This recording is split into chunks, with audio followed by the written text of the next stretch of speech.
नमस्कार, जय श्री राम, जय हिंद। क्या हाल चाल है आप सब लोगों के। चैनल में आप लोगों का एक बार फिर से स्वागत है। मुझे पता है कि जो स्टैट्यूटरी वार्निंग मैंने इस वीडियो के शुरू होने के पहले लगाई है, उसे देखकर काफ़ी लोगों ने इंस्टेंट एक जजमेंट अपने दिमाग में दिया होगा कि इस वीडियो को ज़बरदस्ती सेंसेशनलाइज करने के लिए इस तरीके की वार्निंग को लगाया गया है। And I don't blame you. कई कंटेंट क्रिएटर्स ऐसे होते हैं जो वीडियोज़ को सेंसेशनलाइज करने के लिए या फिर व्यूअरशिप लाने के लिए या फिर एंगेजमेंट बढ़ाने के लिए इस तरीके की वार्निंग का इस्तेमाल करते हैं, ये दिखाने के लिए कि शायद वीडियो बहुत वियर्ड होने वाला है।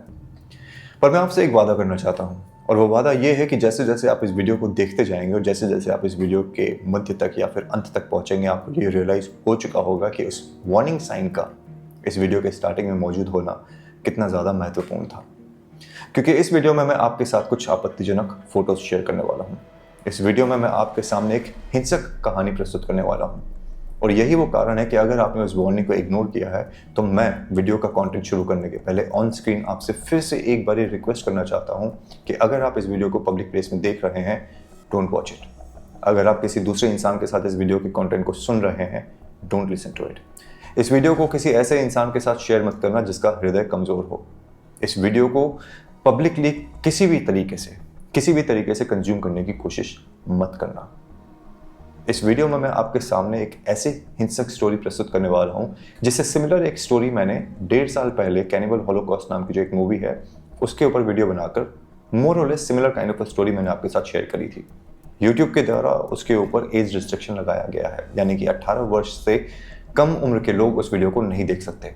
इन ऑल प्रोबेबिलिटीज इस वीडियो के साथ भी वही किया जाएगा, और अगर वो कर भी दिया गया तो it would not surprise me, because frankly speaking the content that I am about to share with you is going to shock you and is going to make you ask questions कि humanity किस हद तक गिर सकती है, पैसे के लिए इंसान क्या क्या कर सकते हैं, और क्रिएटिव फ्रीडम के नाम पे इंसान किस तरीके से पब्लिक फोरम का इस्तेमाल करता है अपनी हिंसक प्रवृत्ति को जस्टिफाई करने के लिए।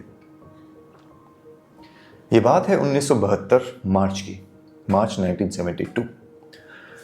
अमेरिका में एक 14 साल के बच्चे ने अपने एक दूसरे क्लासमेट की निर्मम तरीके से हत्या कर दी। वो बच्चा पहले कभी भी किसी भी तरीके की प्रॉब्लम में कभी भी नहीं फंसा था, ना टीचर्स के साथ कोई बदतमीजी करता था, ना अपने क्लासमेट्स के साथ कभी उसका कोई झगड़ा हुआ, फसाद हुआ। उस बच्चे से जब बातचीत करी गई तो उसने जिस बात का खुलासा किया वो हैरत अंगेज करने वाला था। उस बच्चे ने यह बताया कि उसने ये हत्या करी एक फिल्म से प्रेरित होकर। जी हाँ, एक फिल्म से प्रेरित हो गए। एक फिल्म है जिसका नाम है अ क्लॉकवर्क ऑरेंज। इस बच्चे ने 14 वर्ष की उम्र में, आई डोंट नो हाउ, पर वो फिल्म देखी और उस फिल्म से प्रेरित होकर उसने अपने क्लासमेट की हत्या कर दी। आपको ये जानकर आश्चर्य होगा कि ये जो इंसिडेंट था ये पहला नहीं था जहां पे किसी छोटे बच्चे ने फिल्म से प्रेरित होकर किसी का कत्ल किया हो। कुछ समय पूर्व एक बुजुर्ग की हत्या हुई थी। उस बुजुर्ग की हत्या करने वाला एक 16 वर्ष का लड़का था।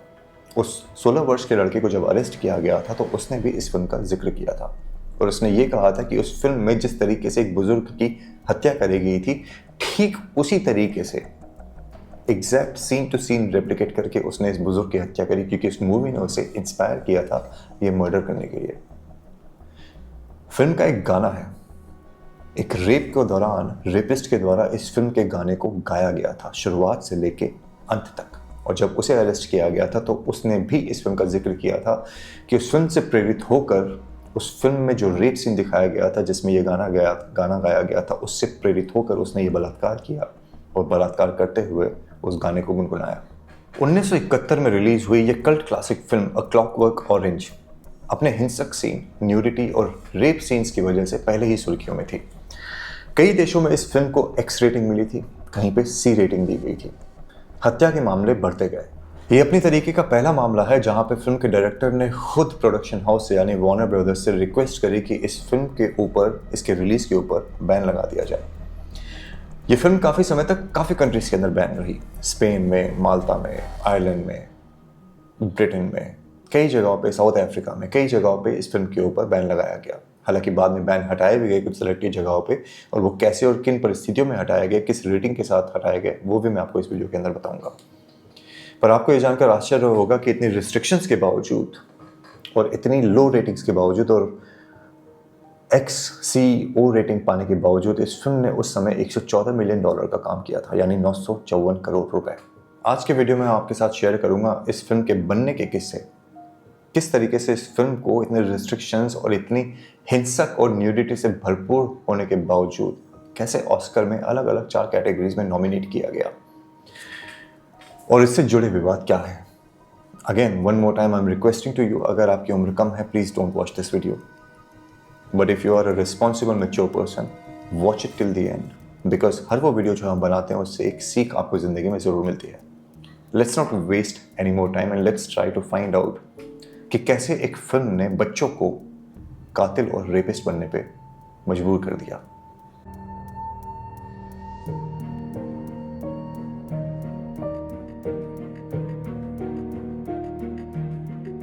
ये फिल्म बनी कैसे उसके बारे में बात करूँ उसके पहले आपके लिए ये जानना ज़रूरी है कि इस फिल्म को बनाने की प्रेरणा कहाँ से मिली, और उसके लिए आपको समय में 1972 से और पहले जाना पड़ेगा और पीछे जाना पड़ेगा। ये बात है 1962 की। एक राइटर थे जिनका नाम था एंथनी वर्गस। एंथनी वर्गस ने एक नॉवल लिखी जिसका नाम था अ क्लॉकवर्क ऑरेंज। इस नॉवल का जो मेन कैरेक्टर था वो एक कम उम्र का इंसान था, एक माइनर था। ये जो माइनर था, ये जो यूथ था, ये हिंसक था। इसे डार्क कॉमेडी पसंद थी, इसे हिंसा पसंद थी। रेप इसके लिए एक नॉर्मल चीज़ थी। ये किताब जो डार्क कॉमेडी को प्रमोट करती थी, रेप को प्रमोट करती थी, न्यूडिटी को प्रमोट करती थी, ये उस समय बहुत ज़्यादा सुर्खियों में रही। और यही वो वजह है कि टाइम्स मैगजीन के द्वारा इसे आज भी दुनिया की 20 सर्वश्रेष्ठ नॉवेल्स में एक आंका जाता है। 1962 में इस नॉवल के रिलीज होने के पश्चात, इसके पब्लिकेशन के पश्चात, इस फिल्म के राइट्स एंथनी वर्गस ने सिर्फ $500 में बेचे थे, जो कि आज की वैल्यूएशन अगर आप निकालो तो $5,000 के आसपास, यानी 4,20,000 रुपये के आसपास निकलती है।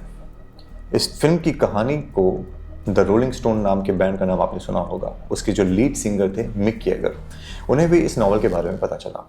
और इस फिल्म का इस स्टोरी का जो मेन कैरेक्टर था एलेक्स, इस नॉवल के अंदर उस किरदार में उन्हें अपनी एक छवि नजर आई। और यही वो वजह है कि मिक येगर ने इस किरदार को निभाने में दिलचस्पी दिखाई। इस नॉवल को जब फिल्म में तब्दील करने का निर्णय लिया गया और फिल्म बनाने की तैयारी जब करी जा रही थी, तो उस समय के एक बहुत बहुचर्चित डायरेक्टर थे जिनका नाम था केन रसेल। वो इस फिल्म के डायरेक्टर बनने वाले थे। हालांकि BBFC के दखल के बाद इस फिल्म में थोड़ा पॉलिटिकल ड्रामा क्रिएट किया गया और राइट्स किसे दिए जाएंगे, फिल्म कौन बनाएगा, इसमें किरदार कौन निभाएगा, वो सारी की सारी चीज़ें चेंज हो गई।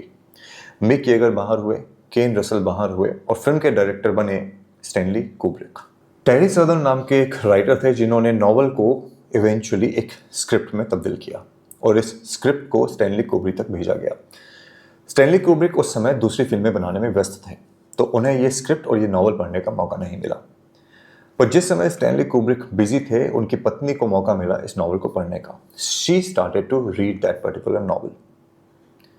आपको ये जानकर आश्चर्य होगा कि एक महिला को वो नॉवल पसंद आई जिसमें एक यूथ को, एलेक्स जिस यूथ का नाम था, उस महिला को ये स्टोरी काफ़ी ज़्यादा पसंद आई। उसने इमीडिएटली अपने पति से इस नॉवल के बारे में बात करी और उनको कहा कि आपको ये फिल्म ज़रूर बनानी चाहिए। और उनको ये भी कहा कि फिल्म बनाने के पहले और स्क्रिप्ट को पढ़ने के पहले एक बारी नॉवल को ज़रूर पढ़ना, ताकि जो रॉ इंटेंशन है स्टोरी का वो आपको पता चल सके।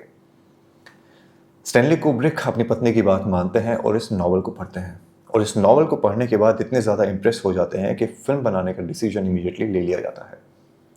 फिर अपने हिसाब से स्टैनली कुब्रिक फिल्म के अंदर थोड़ी चेंजेस करते हैं, क्रिएटिव फ्रीडम जिसको आप जानते हो, और उसके बाद फिल्म को बनाने का निर्णय लेते हैं।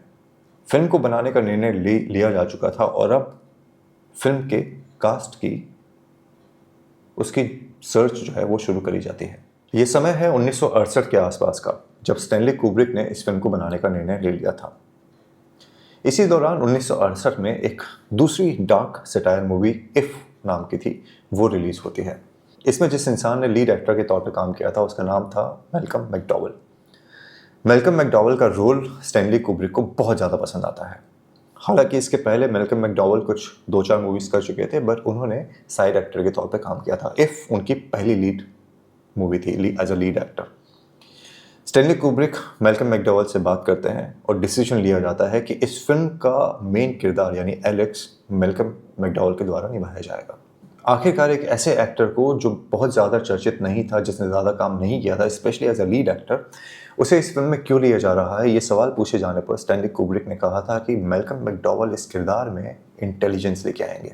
मैल्कम मैकडॉवल के बारे में आपका एक चीज़ और जानना बहुत ज़्यादा ज़रूरी है।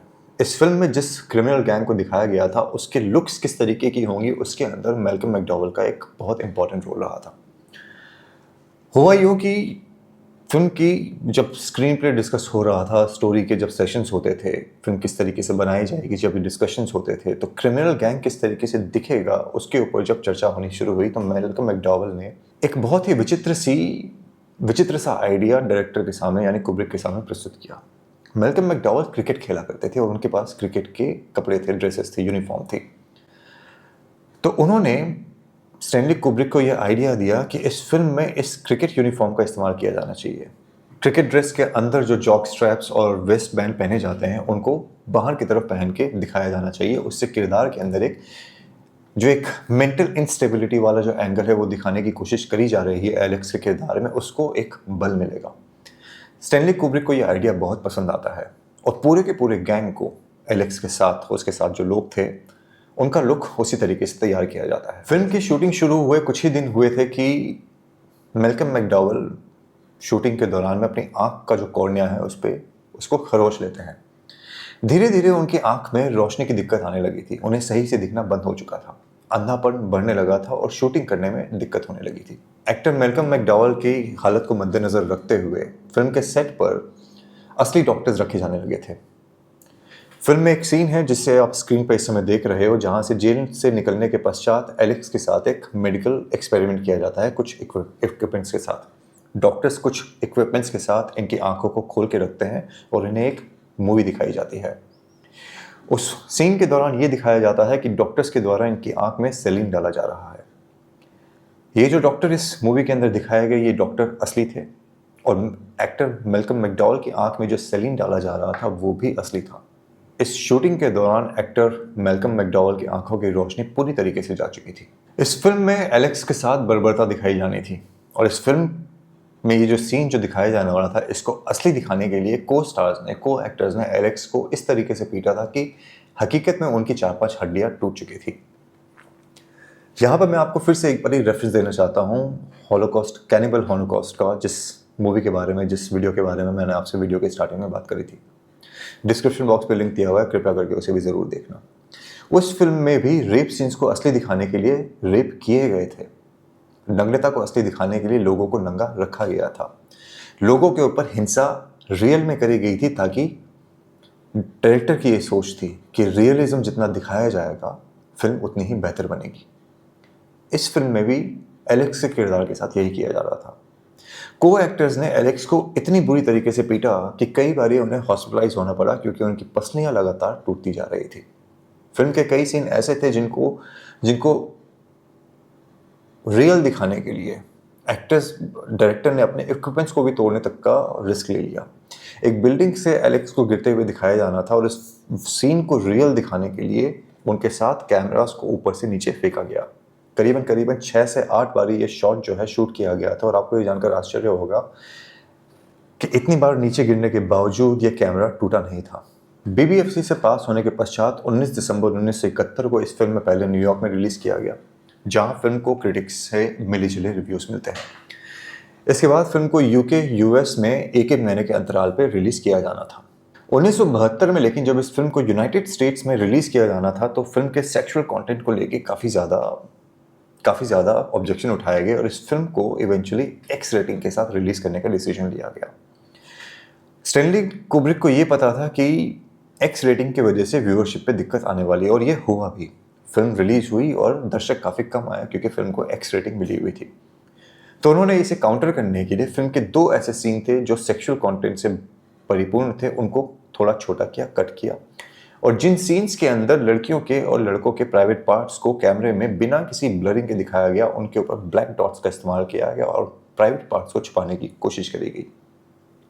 ये एडिटिंग करने के बाद इस फिल्म को दोबारा से रिलीज किया जाता है। फिल्म रिलीज तो हुई लेकिन विवाद खत्म नहीं हुआ। National Catholic office for motion pictures में फिल्म को C रेटिंग यानी कि निंदनीय रेटिंग जो है वो दी गई। इस रेटिंग के अनुसार रोमन कैथलिक्स इस फिल्म को न देखने का सुझाव देते हैं। 1982 में इस फिल्म को ओ रेटिंग मिलती है, यानी कि इस फिल्म को हिंसक और आक्रामक बताया गया था। जैसा कि मैंने आपको स्टार्टिंग में कहा था कि मैं आपके साथ इस वीडियो में कुछ आपत्तिजनक फोटो शेयर करूंगा, वो आपके स्क्रीन पे बीच बीच अंतराल में आते रहे हैं। I know a lot of people will question me कि इस वीडियो को इन फोटो के बगैर भी बनाया जा सकता था, पर क्या सच को जब बताया जाए और सच से आपको अवगत कराया जाए तो क्या सबूत आपके सामने प्रस्तुत नहीं किए जाने चाहिए? As a responsible person, that is the reason why मैंने वीडियो के स्टार्टिंग में वो वार्निंग लगाई और वीडियो का कंटेंट शुरू करने के पहले एक बार फिर से अपनी तरफ से रिक्वेस्ट करी कि अगर आप कम उम्र के हैं, कमज़ोर हृदय के हैं, तो इस वीडियो को मत देखना। ये फिल्म जब ब्रिटेन में रिलीज़ होने वाली थी उसके पहले ये फिल्म चर्चा में दोबारा से और ज़्यादा आती है, दोबारा से नहीं ज़्यादा आती है। एज इट इज़ अपने रेप सीन्स की वजह से, वायलेंस की वजह से, हिंसा की वजह से ये फिल्म सुर्खियों में थी, अलग अलग रेटिंग्स के साथ, जहाँ पे इसे अलग अलग जगह रिलीज़ किया गया था। पर ये वो समय था जहाँ पे लोग इस फिल्म से प्रेरणा लेने लगे थे। वो 14 साल का बच्चा जिसके बारे में मैंने आपको बताया था, उसने एक मर्डर किया अपने ही क्लासमेट का, उसे अरेस्ट किया गया। जब उसे पिक किया गया, उससे पूछा गया, तो उसने इस फिल्म को अपनी प्रेरणा बताया कि इस फिल्म से प्रेरित होकर उसने कत्ल किया था। 16 साल के उस बच्चे ने उस बुजुर्ग का जो कत्ल किया था वो भी इस फिल्म से प्रेरित होकर किया था। ऐसे कई रेप उस समय सामने आए। एक रेप के बारे में मैंने आपको स्टार्टिंग में बताया था, पर कई ऐसे अनगिनत केसेस सामने आए जहाँ पे रेपिस्ट्स ने इस बात को कबूल किया कि रेप करने का आइडिया और प्रेरणा उन्हें इसी फिल्म से मिली थी, और रेप के दौरान उन्होंने उस गाने को गुनगुनाया था जो इस फिल्म में गुनगुनाया गया था। ये फिल्म लोगों को हत्यारा बना रही थी, ये फिल्म लोगों को हिंसक बना रही थी, ये फिल्म लोगों को रेपिस्ट बना रही थी। And frankly speaking, we should not be surprised, या लोगों को आश्चर्यचकित नहीं होना चाहिए था, क्योंकि जिस नॉवल के ऊपर ये फिल्म बनी हुई थी उस नॉवल में वो कहानी खुद एक ऐसे यूथ की थी जो हिंसक था, जिसे रेप एक नॉर्मल चीज़ लगती थी, और फिल्म का रूपांतर जो है उस नॉवल के ऊपर एस्टैब्लिश था। ये जो हत्यारे थे, ये जो रेपिस्ट थे, इनके केसेस जब कोर्ट में गए तो डिफेंस वकीलों के द्वारा एक्चुअली में इस फिल्म का हवाला दिया गया कि इस फिल्म से प्रेरित होकर लोगों ने रेप किए, लोगों ने मर्डर किए। इन द रेन नाम का ये गाना था जो रेप के दौरान गाया जाता था, उस फिल्म के लिरिक्स सबूत के तौर पे वहाँ प्रस्तुत किए गए, और ये कहा गया कि गलती उनकी नहीं जिन्होंने रेप किया है, गलती उनकी है जिन्होंने फिल्म को बनाया। अब गलती किसकी थी उसके बारे में आगे बात करेंगे, but this is the kind of defence that was being presented in the court of law, और कुछ हद तक उसको सही भी माना जा रहा था। जब ये रेप केसेस चल रहे थे, जब ये फिल्म सुर्खियों में थी, तो स्टैनली कुब्रिक की जो वाइफ थी, क्रिस्टीना कुब्रिक, उन्होंने मीडिया को और कुछ लोगों को बाद में इंटरव्यू देके बताया कि इस फिल्म की वजह से उन्हें लगातार धमकियां मिल रही थी और उनके घर के बाहर बहुत ज़्यादा प्रोटेस्ट हो रहे थे, जिनकी वजह से उनकी ज़िंदगी के अंदर उन्हें ज़िंदगी में परेशानियाँ झेलनी पड़ रही है। मैंने जब इस वीडियो को बनाने का निर्णय लिया और जब मैंने ये इंटरव्यू पढ़ा तो मैं आश्चर्यचकित रह गया कि एक ऐसी महिला जिसने एक ऐसी नॉवल को पढ़ने के पश्चात, जिसमें एक यूथ को हिंसक रेपिस्ट दिखाया गया है, वो नॉवल पसंद करने के बाद अपने पति को आइडिया दिया, जो कि उस समय मशरूफ था कि आपको ये फिल्म बनानी चाहिए और आपको ये नॉवल पढ़नी चाहिए। जब उनके ऊपर वो चीज़ें होने लगी जो उस नॉवल के अंदर जस्टिफाई करी जा रही थी और जिसे मूवी में दिखा के उनके पति ने भी जस्टिफाई किया, जब उनकी ज़िंदगी के अंदर प्रोटेस्ट रूपी एक छोटा सा प्रॉब्लम आया, why was she making a hue and cry about it. Stanley Kubrick इतने ज़्यादा परेशान हो चुके थे कि उन्होंने वार्नर ब्रदर्स से रिक्वेस्ट करी कि आप इस फिल्म को ब्रिटेन में रिलीज़ मत करवाओ। इस फिल्म के ऊपर उनकी बात को मानकर फिल्म के रिलीज़ के ऊपर बैन लगाया जाता है। लेकिन जैसे ही स्टैनली कुब्रिक की मौत होती है 27 वर्ष के पश्चात, इस फिल्म के ऊपर से बैन हटा लिया जाता है। 10 अप्रैल 1973 में आयरलैंड में भी इस फिल्म को बैन कर दिया गया था। हालांकि 13 दिसंबर 1999 को फिल्म को पास कर दिया गया और 17 मार्च 2000 को फिल्म को दोबारा से रिलीज़ किया गया। जब फिल्म रिलीज होने को आई तो सेंसर बोर्ड के हेड शेमस स्मिथ को फिल्म के पोस्टर से आपत्ति थी, जिसमें अल्ट्रा वायलेंस और रेप जैसे शब्दों का इस्तेमाल किया गया था। बाद में इस पोस्टर में सिर्फ बदलाव किया गया और यह सुनिश्चित किया गया कि इस फिल्म की रिलीज के ऊपर से जो बैन हटाया गया है वो हटा रहे।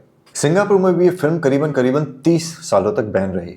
30 सालों के पश्चात इवेंचुअली फिल्म के ऊपर से रिलीज जो है उसके ऊपर जो बैन लगा हुआ था उसे हटाने की कोशिश करी गई। हालांकि ये कोशिश नाकाम रही। इसके बाद 28 अक्टूबर 2011 में R21 रेटिंग के साथ इस फिल्म को सिंगापुर में भी रिलीज किया जाता है। 1972 में निकली ये फिल्म साउथ अफ्रीका में 13 वर्षों तक बैन रही। 1984 में लेकिन साउथ अफ्रीका में इसका एक अनकट वर्जन जो है वो रिलीज किया जाता है। यानी कि वो सारे के सारे सीन जिसमें रेप दिखाया गया था, महिलाओं के गुप्तांग दिखाए गए थे, मर्दों को रेप करते हुए दिखाया गया था, हिंसा दिखाई गई थी, अनकट वर्जन के साथ वो सारा का सारा कंटेंट साउथ अफ्रीका में लोगों के सामने प्रस्तुत किया गया। हालांकि 21 वर्ष से कम उम्र के लोगों को ये फिल्म देखने की परमिशन नहीं थी। साउथ कोरिया, जिसे एक बहुत ही सोफिस्टिकेटेड सोसाइटी माना जाता है, वहाँ भी कई वर्षों तक ये फिल्म बैन रही, बट इवेंचुअली आर रेटिंग के साथ साउथ अफ्रीका की सोफिस्टिकेटेड सोसाइटी में भी इस फिल्म को रिलीज किया जाता है। 1978 में ब्राज़ील में इस फिल्म को रिलीज किया गया और तकनीक वही इस्तेमाल करी गई जो स्टैनली कुब्रिक ने पहले इस्तेमाल करी थी। जिन प्राइवेट पार्ट्स को पहले अनकट तरीके से दिखाया जा रहा था उनके ऊपर ब्लैक डॉट का इस्तेमाल किया जाता है और ब्राज़ील में भी फिल्म को रिलीज किया जाता है। 1975 में फ्रांसिस्को फ्रैंको की तानाशाही में फिल्म को वालाडोलिड इंटरनेशनल फिल्म फेस्टिवल में रिलीज किया गया था। फिल्म की एक स्क्रीनिंग यूनिवर्सिटी ऑफ वालाडोलिड में होने वाली थी। हालांकि स्टूडेंट्स के प्रोटेस्ट के चलते ऐसा हो नहीं सका। आपको ये जानकर आश्चर्य होगा कि इस प्रोटेस्ट के चलते, एक ऐसी फिल्म के अगेंस्ट में जो प्रोटेस्ट किया गया, जो फिल्म हिंसक थी, न्यूडिटी से भरी हुई थी, उसके चक्कर में यूनिवर्सिटी 2 महीने तक बंद थी। ये फिल्म हत्याओं से जुड़ी हुई थी, ये फिल्म रेप से जुड़ी हुई थी, पर फिर भी 44th ऑस्कर्स सेरेमनी में इस फिल्म को 4 अलग अलग कैटेगरी में नॉमिनेट किया जाता है। Best picture, best director, best screen play और बेस्ट एडिटिंग, ये 4 नॉमिनेशन थे जिसमें इस फिल्म को नामांकित किया गया और इस फिल्म को उस प्लेटफॉर्म पे जस्टिफाई करने की कोशिश करी गई जहाँ पे एक्चुअली में अच्छी कला को नॉमिनेट किया जाना चाहिए और प्रस्तुत किया जाना चाहिए। ये फिल्म, जिसका नाम अ क्लॉकवर्क ऑरेंज है, हिंसक फिल्मों में एक मील का पत्थर है। आपको ये जानकर आश्चर्य होगा कि अमेरिकन फिल्म इंस्टीट्यूट ने 1998 में 100 बेहतरीन फिल्मों में से इस फिल्म को 70वां स्थान दिया। उससे भी आश्चर्यजनक बात यह है कि जिस फिल्म में मैल्कम मैकडॉवेल ने एक हिंसक इंसान की भूमिका निभाई थी, जो नेगेटिव विलेन वाला रोल प्ले किया था, 100 विलेंस, अमेरिकन फिल्म इंस्टीट्यूट जो है, टॉप 100 विलेंस में आज भी 12वां स्थान एलेक्स नाम के उस किरदार को दिया गया है जिसे मैल्कम मैकडॉवेल ने निभाया था इस फिल्म में। 2012 में ब्रिटिश फिल्म इंस्टीट्यूट के एक पोल में फिल्म को 75वीं रैंकिंग मिली थी। 2010 में टाइम मैगजीन ने फिल्म को 10 वायलेंट फिल्मों की लिस्ट में 7वीं जगह दी। द गार्जियन ने 25 बेहतरीन आर्ट हाउस फिल्मों की लिस्ट में अ क्लॉकवर्क ऑरेंज को 11वीं रैंकिंग दी थी। सवाल ये है कि एक ऐसे हिंसक नॉवल के ऊपर एक ऐसी हिंसक मूवी आखिरकार बार बार रिलीज क्यों करी जा रही थी? आखिर ऐसा कौन सा कारण हो सकता है कि इर्रेस्पेक्टिव ऑफ द फैक्ट कि इस फिल्म से हत्याएं जुड़ी हुई थी, रेप जुड़े हुए थे और इस फिल्म में न्यूडिटी और हिंसा इस कदर दिखाई हुई थी जिसे किसी भी तरीके से ह्यूमन नहीं डिक्लेयर किया जा सकता। कारण सिर्फ एक था, कारण था पैसा कमाना। और दूसरा कारण ये था कि even if the film makers were wrong, public wanted to watch it. जैसे जैसे इस फिल्म को अलग अलग जगह पर रिलीज किया गया, इस फिल्म को पब्लिक के द्वारा एक्सेप्ट किया गया। लोग इस फिल्म को देखने के लिए थिएटर्स में गए और यही वो वजह है कि ये फिल्म इतनी हिंसक होने के बावजूद 1000 करोड़ रुपए से ऊपर जो अर्निंग है वो कर चुकी थी। ये सिर्फ और सिर्फ एक चीज़ दिखाता है कि लिखने वाला इंसान चाहे कितना भी हिंसक रहा हो, डायरेक्ट करने वाला इंसान चाहे कितना भी हिंसक रहा हो, देखने वाले भी उस हिंसा को पसंद कर रहे थे। देखने वाले भी कहीं ना कहीं किसी ना किसी रूप में सैडिस्टिक तौर पे उन रेप सीन्स को एंजॉय कर रहे थे। लड़कियों के साथ जिस हिंसा को दिखाया जा रहा था, लड़कियों को जिस तरीके से पीटते हुए हिंसक तरीके से इनका बलात्कार किया जा रहा था, उसमें इंसान एक खुशी ढूंढ रहा था। उसके अलावा मेरे ख्याल में और कोई भी रीज़न नहीं है जिसको आपके सामने प्रस्तुत किया जा सके और ये कहा जा सके कि हाँ, आर्टिस्टिकली ये मूवी अच्छी थी। I do not believe in that artistic freedom जहाँ पे हिंसा इस तरीके से दिखाई जाए और ये कहा जाए कि that is reality. If that is reality, तो ये रियलिटी किसके बेडरूम की है? और अगर ये किसी के बेडरूम की है, तो क्या वो इंसान अपने प्राइवेट क्लिप्स शूट करके लोगों को दिखाना पसंद करेगा? And if not, then why promote such ideology? ये फिल्म एक आइडियोलॉजी को प्रमोट करती थी एंड डिसअपॉइंटिंगली उस आइडियोलॉजी को आज की सोसाइटी में एक्सेप्ट किया भी जाता है। मेरा मकसद क्या है इस वीडियो को बनाने का? सीधा सा, कि किस तरीके से सोसाइटी कितनी हिपोक्रेट है, जिन चीज़ों की भर्त्सना करती है, पर्दे के पीछे बैठकर उन्हीं चीज़ों को एंजॉय भी करती है और प्रमोट भी करती है। यही वो कारण है कि आपकी बेटियां आजकल सोशल मीडिया पे नंगी हो रही हैं। यही वो कारण है कि आपके बेटे रेप करने से घबराते नहीं हैं। यही वो कारण है कि लड़की अगर सड़क पर निकलती है तो लड़के उन्हें रेपिस्ट की नज़रों से देखते हैं। यही वो कारण है कि लड़कियां पैसा कमाने के लिए किसी भी हद तक जाने के लिए तैयार हैं। यही वो कारण है कि पूनम पांडे जैसी लड़कियां अपने प्राइवेट वीडियोस रिलीज करती हैं, उनके माँ बाप शर्मसार होते हैं कि नहीं, हमें नहीं पता। और यही वो कारण है कि इन वीडियोस को देखने के पश्चात भी आप जैसे लोग, हम जैसे लोग सामने आकर ये कहते हैं कि यार ये जो हो रहा है वो गलत है। चोरी चोरी चुपके चुपके आप और हम ऐसा कंटेंट कंज्यूम करते हैं। That is the true face of the society, and that is why I'm making this video to show you a mirror. Cannibal Holocaust जिसके ऊपर एज रिस्ट्रिक्शन लगाई गई है, मैं चाहता हूँ कि आप उस वीडियो को भी देखें। उसमें मैंने इतनी फ़ोटोज़ या वीडियोज़ नहीं दिखाई हैं जितना मैंने थोड़ा बहुत इस वीडियो के अंदर दिखाया है। हालांकि फ्रैंकली स्पीकिंग फ़ोटोज़ और भी थी, पर मैंने फिर भी थोड़ा सा अपने आप को रोका और इवेंचुअली ज़्यादा फ़ोटोज़ का इस्तेमाल नहीं किया। आप ऐसी फिल्मों के बारे में और आप ऐसे लोगों के बारे में क्या सोचते हो, कमेंट करके ज़रूर बताना। इस वीडियो को यहीं समाप्त करता हूँ। आज समय देने के लिए धन्यवाद। जय श्री राम, हर हर महादेव। ध्यान रखना।